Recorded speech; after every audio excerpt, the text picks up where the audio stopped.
ये cross check से पे किया है तो इसलिए इसके ऊपर लिमिट अप्लाई। तो ये 2 स्लाइड्स के ऊपर है। अगर नहीं समझ में आई तो दोबारा पूछ लीजिएगा।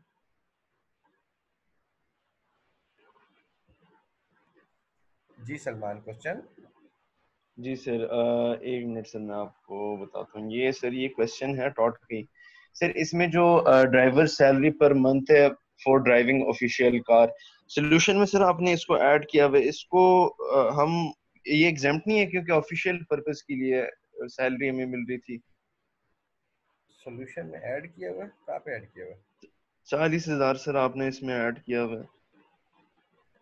अच्छा नहीं किया हुआ, ठीक है, वो एग्जाम्प्ट किया हुआ है। अच्छा ये तो सही है, सॉरी वो नजर नहीं आ रहा था। ये तो आपने ऐड नहीं किया। अच्छा दूसरा क्वेश्चन मेरा सर ये है कि जो कंपनी मेंटेन्ड व्हीकल है हम्म। उसको, सर वो तो 10% पे नहीं लेंगे हम? कंपनी मेंटेन्ड व्हीकल 10% पे ही लेना है। तो आपने 40,000 दिया है सर उसका, ये क्यों दिया है आपने? 40,000 10% मल्टीप्लाई बाय 2 डिवाइडेड बाय 12। पहली वाली नहीं गाड़ी एक, जो थी ना, 2 गाड़ियां है जी ना। जी वो, जी एक जी पहली गाड़ी जो वाली की मैं बात। पहले वाली जो गाड़ी है वो 24 लाख की थी। Yes sir. 24 lakh multiply by 10% जी मल्टीप्लाई बाय 2 डिवाइड बाय 12, क्योंकि वो 2 महीने रही है ना उसके पास। हाँ सही है, ठीक है ठीक है ठीक है, समझ गया। अच्छा ये आपने 2 महीने रही है, सही है हाँ, सही है। ठीक है। ये कंफ्यूजन था, ठीक है, थैंक यू सर। तो हाँ।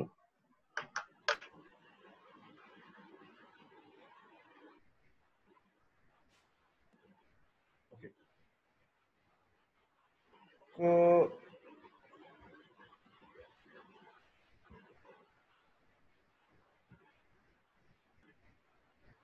लास्ट टाइम हमने 3 डिस्कस कर लिए थे डेप्रिसिएशन के cases. Assets exported out of Pakistan तक हमने डिस्कस कर लिया था, ठीक है। आज हम डेप्रिसिएशन का चौथा केस डिस्कस करते हैं, जो कि है इमूवेबल प्रॉपर्टी के हवाले से, ठीक है। ये मैं इसको थोड़ा सा पीछे लेता हूँ।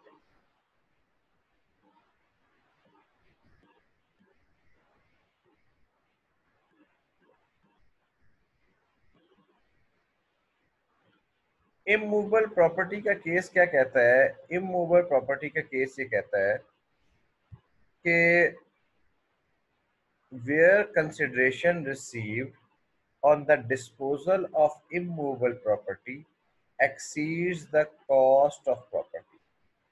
यानी आपने एक इमूवेबल प्रॉपर्टी बेची। ये इमूवेबल प्रॉपर्टी से मुराद बिल्डिंग है, ठीक है। यानी लैंड नहीं है इसके अंदर, क्योंकि लैंड तो डेप्रिशिएबल एसेट ही नहीं है। लैंड के ऊपर डेप्रिसिएशन चार्ज नहीं होती, तो बिल्डिंग है बेसिकली। तो where the consideration received on disposal of immovable property exceeds the cost of the property, यानी जितने की आपने प्रॉपर्टी खरीदी थी, अगर डिस्पोजल के टाइम पर उससे ज्यादा की आपने बेच दी, तो कहता है the consideration received shall be treated as the cost of the property. तो जित जो सेल प्राइस है वो उसकी कॉस्ट समझी जाएगी। लेकिन इसमें और एक्सपोर्ट में फर्क ये है कि वहां पे कॉस्ट कहते थे कि वो सेल प्राइस बन जाएगी, यहां पर सेल प्राइस कॉस्ट बना रहे हैं। ये कान को दूसरी तरफ से पकड़ने वाली बात है, अदरवाइज रिजल्ट एक ही है। इसको मैं आपको एग्जांपल से एक्सप्लेन करता हूँ।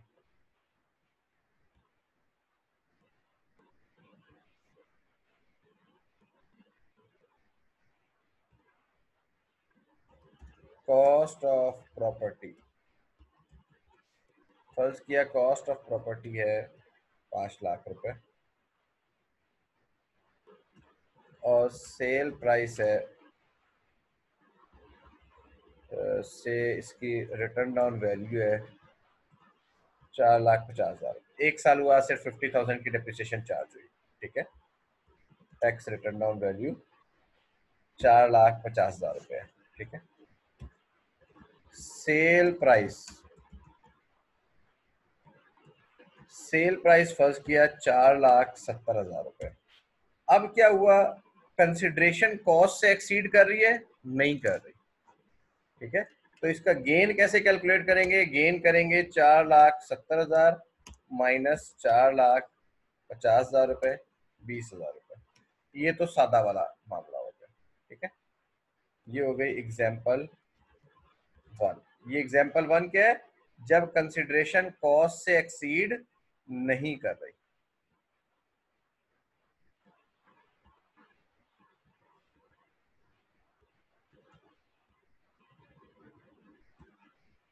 अब इसमें एग्जाम्पल 2 करते हैं।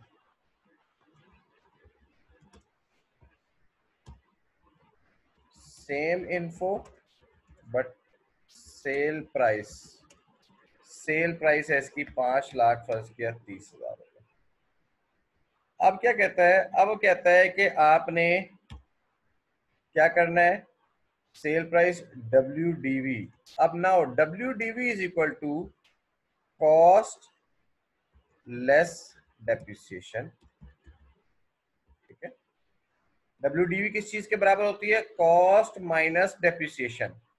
लेकिन लॉ ने कहा कि भाई अब वैसे तो इसकी कॉस्ट कितनी थी? 5 लाख रुपए। लेकिन लॉ ने ये कहा कि अगर आपकी सेल प्राइस कॉस्ट से इंक्रीज हो जाए तो कॉस्ट कितनी हो जाएगी? Cost will be equal to sale price. तो WDV इज इक्वल टू 5,30,000 रुपए माइनस डेप्रिसिएशन 50,000 रुपए। तो आपके पास WDV कितनी आ गई? 4,80,000 रुपए। तो गेन कितना आ गया? 50,000।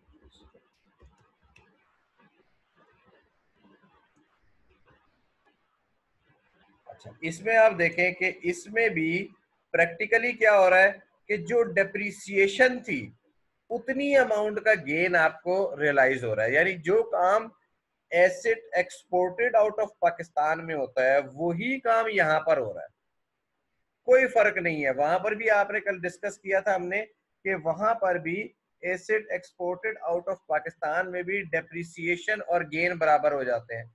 यहां पर इमूवेबल प्रॉपर्टी में भी डेप्रिसिएशन और गेन बराबर हो जाते हैं, लेकिन फर्क सिर्फ इतना है कि asset exported out of Pakistan में सेल प्राइस हमेशा हमेशा कॉस्ट के बराबर लेनी है। यहां पर एक तो उल्टा है कि कॉस्ट सेल प्राइस के बराबर लेनी है, और दूसरा वो भी सिर्फ इस सूरत में जब cell price cost of property से इंक्रीज कर जाए। अगर सेल प्राइस और कॉस्ट ऑफ प्रॉपर्टी बराबर है या कम है तो उस सूरत में नॉर्मल सेल प्राइस का तसव्वुर लिया जाएगा। ये बात इमूवेबल प्रॉपर्टी की सबको समझ में आई है? कैसे गेन लॉस कैलकुलेट होना है? कोई क्वेश्चन है इसके ऊपर तो पूछ लें।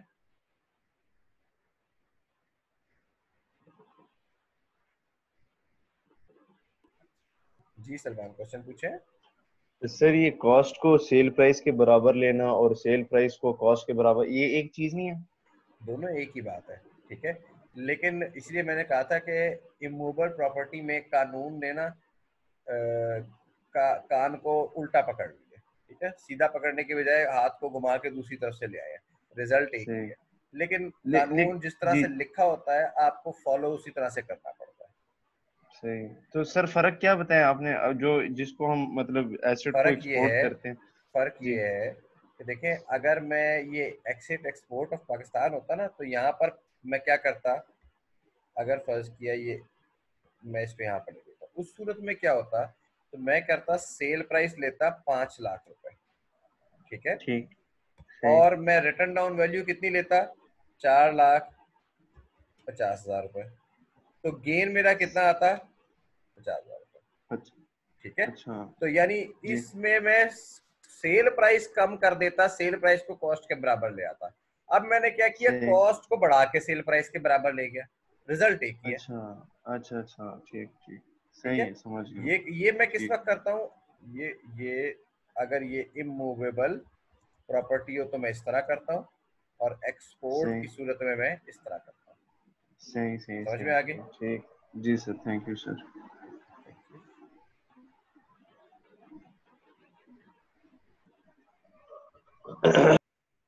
जी, किसी का कोई और क्वेश्चन? ओके।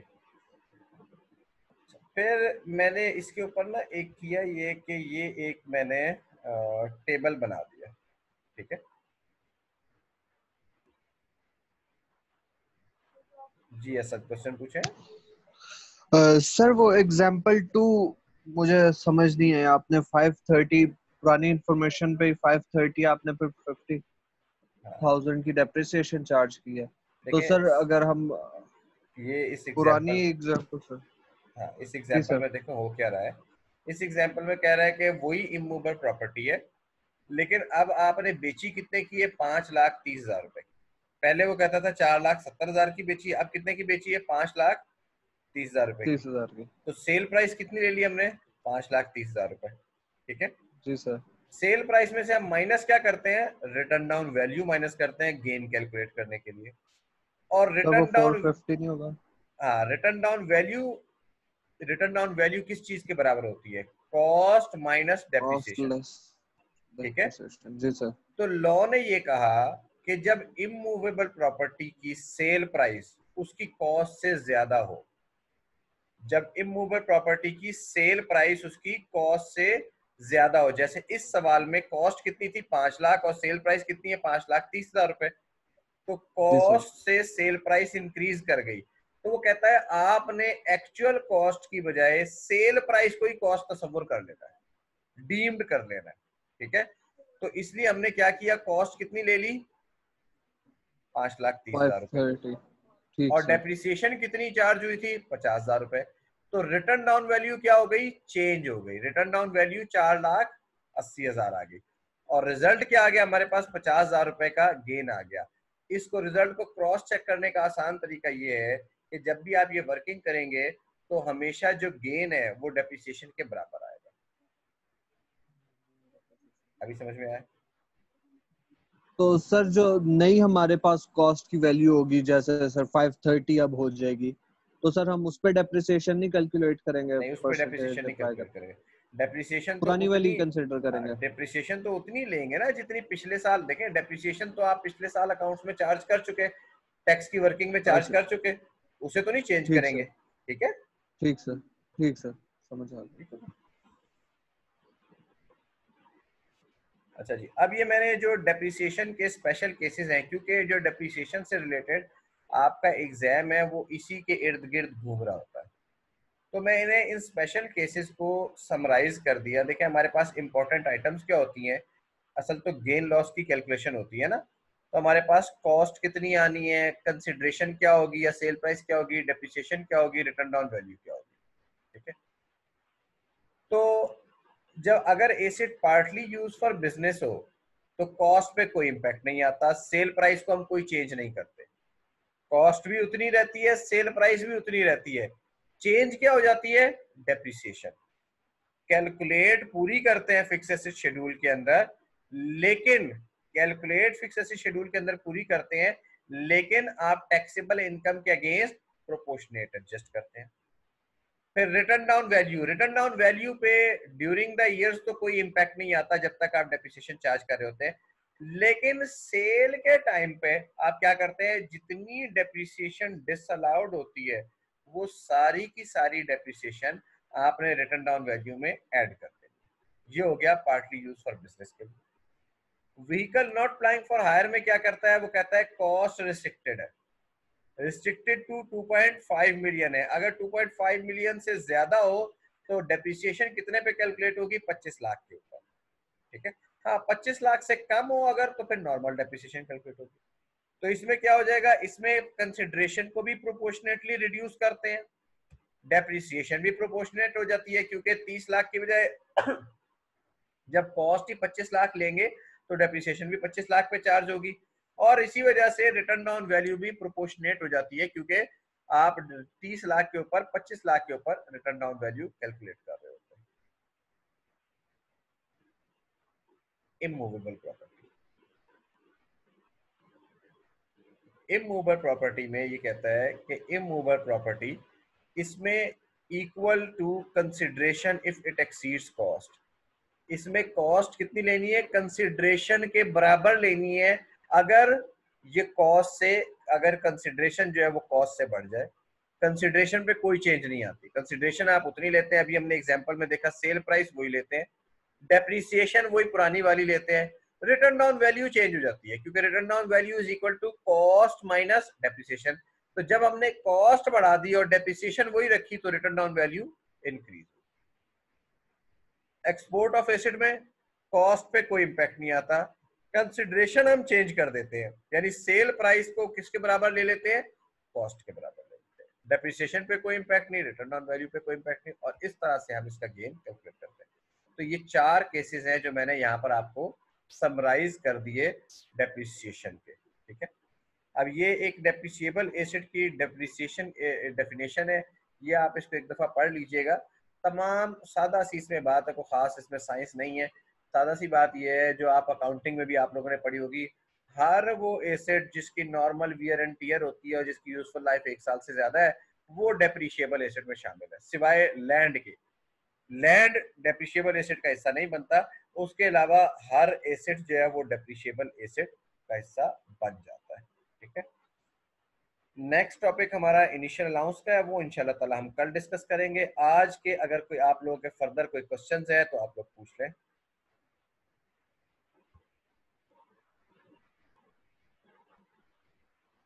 कोई क्वेश्चंस है किसी के? Okay, thank you very much. कल इंशाल्लाह ताला मुलाकात होगी।